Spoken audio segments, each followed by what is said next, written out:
Vamos resolver essa questão do Enem de 2017, prova azul, questão 104. O assunto que era importante ter conhecimento, tempo de meia-vida. O texto diz assim: a técnica de carbono 14 permite a datação de fósseis pela medição dos valores de emissões beta desse isótopo presente no fóssil. Para um ser em vida, o máximo são 15 emissões beta por minuto por grama. Então essa informação é bem relevante. 15 emissões beta por minuto por grama. Esse é o meu ponto de partida. Ele ainda fala que após a morte, a quantidade de carbono 14 se reduz pela metade, 5.730 anos. Então aqui ele está te explicando o que é o tempo de meia-vida. Diz que a cada 5.730 anos, a taxa de emissões beta vai cair pela metade. Ou seja, se eu tinha no início 15 emissões, passou 5.730 anos, caiu para 7,5. Passou mais 5.730 anos, caiu para 3,75. Basicamente, ele está te dando aqui a definição do que é tempo de meia-vida. Mas vamos ao comando.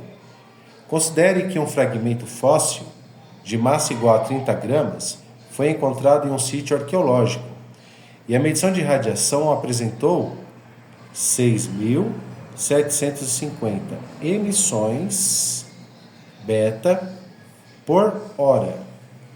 É claro que por 30 gramas, que é a massa da amostra. A idade desse fóssil em anos é... Bom, a única dificuldade que se tinha nesse exercício era justamente trabalhar com unidades iguais. A minha referência é 15 emissões beta por minuto por grama. Aqui eu tenho lá no final 6.750 emissões por hora para 30 gramas. Duas regrinhas de 3 resolvia o exercício. Mas se eu tenho um pouquinho de conhecimento em física, eu sei que uma hora equivale a 60 minutos. Se eu trocar aqui por 60 minutos, eu já fiz a conversão de horas para minuto.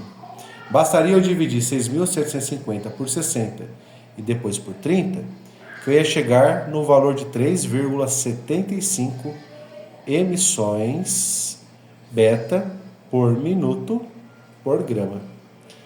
Mas eu quero fazer usando regra de 3. Não tem problema. Daria para fazer também. Como que ficaria? Ficaria 6.750 emissões por uma hora ou 60 minutos. O que teria de fazer para uma unidade, então para um minuto, daria X. Fazendo a regrinha de 3, eu dividiria 6.750 por 60, chegaria no valor de 112,5 emissões. Só que eu tenho que me lembrar que é para 30 gramas. E para 1 grama, para deixar, então, as unidades todas iguais. X. Fazendo novamente essa regrinha de 3, eu chegaria no valor de 3,75 emissões beta por minuto por grama. Acabou o exercício? Não. Agora sim eu vou calcular a idade do fóssil. Como que eu faço isso? Eu sei que no início eu tenho 15 emissões. Passou um tempo de meia-vida, o período de 5.730 anos, esse valor cai pela metade. Então eu passo a ter 7,5 emissões. Mais um tempo de meia-vida, mais 5.730 anos, eu vou chegar no valor de 3,75 emissões. Se eu somar esses dois valores, vai dar 11.460. Então a resposta aqui no gabarito, letra C. Inclusive, quando cai esse tipo de questão lá na nossa provinha, normalmente ela é mais simples do que essa aqui. Essa aqui foi uma das mais difíceis no gênero de tempo de meia-vida. Mas não era tão complicado de se fazer se você estabelecesse então as relações matemáticas corretas. Se ajudou você, deixa um like aí no final.